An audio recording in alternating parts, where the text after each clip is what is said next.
Kanthapuram AP Abubakar മുസ്ലിയാരുടെ കൈവശമുള്ള തിരികേശം വ്യാജമാണെന്നതിന് വ്യക്തമായ തെളിവ് ലഭിച്ചുവെന്ന് അവകാശപ്പെട്ടാണ് EK വിഭാഗം സുന്നി സംഘടനകൾ പ്രചരണം ശക്തമാക്കുന്നത്. കാന്തപുരത്തിന് കേശം ലഭിച്ച അതേ കേന്ദ്രത്തിൽ നിന്ന് മുടി ലഭിച്ചുവെന്നാണ് EK വിഭാഗത്തിന്റെ വാദം. ഈ കേശമാണ് വിശ്വാസികൾക്ക് മുന്നിൽ പ്രദർശിപ്പിക്കുന്നത്. ശനിയാഴ്ച SKSSFന്റെ ആഭിമുഖ്യത്തിൽ കോഴിക്കോട് കണ്ടംകുളം ജൂബിലി ഹാളിൽ രാവിലെ 9 മുതൽ വൈകിട്ട് 5 വരെയാണ് പ്രദർശനം. പ്രദർശനത്തിൽ കാന്തപുരത്തിന്റെ കൈവശമുള്ള തിരുകേശം വ്യാജമാണെന്ന് തെളിയിക്കാൻ തങ്ങളുടെ കൈവശമുള്ള മുടിയിൽ ഇസ്ലാം നിയമപ്രകാരമുള്ള പരീക്ഷണങ്ങൾ നടത്തുമെന്ന് EK വിഭാഗം പണ്ഡിതർ വ്യക്തമാക്കി. മുസ്ലിമീങ്ങൾ ഒന്നായി വിശ്വസിക്കുന്നതാണ് പ്രവാചകന്റെ കേശം തീയിൽ കാണിച്ചാൽ കത്തുകയില്ല, അതിന്മേൽ ഈച്ചയോ അതുപോലെയുള്ള ചെറുപ്രാണികളോ വന്നിരിക്കുകയില്ല.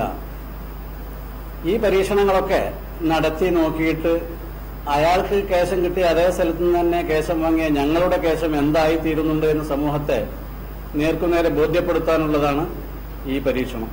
വ്യാജകേശത്തിനെതിരായ പ്രചരണം ശക്തമാക്കുന്ന സാഹചര്യത്തിൽ കാന്തപുരം സംഘടിപ്പിക്കുന്ന കേരള യാത്രയിൽ പങ്കെടുക്കില്ലെന്ന് മുസ്ലിം ലീഗ് നേതാക്കൾ ഉറപ്പു നൽകിയതായും EK വിഭാഗം പണ്ഡിതർ പറഞ്ഞു. മുസ്ലിം ലീഗിന്റെ നേതാക്കൾ ജാഥയുമായി ബന്ധപ്പെട്ട ഒരു പരിപാടിയിൽ പങ്കെടുക്കാൻ ഉറപ്പു നൽകുന്നു. വ്യാജകേശ പ്രചരണത്തിന്റെ 3ാം ഘട്ടമായി SKSSF തിരുവനന്തപുരത്ത് നിന്നും മംഗലാപുരത്തേക്ക് വിമോചന യാത്രയും സംഘടിപ്പിക്കും. India vision, Kozhikode.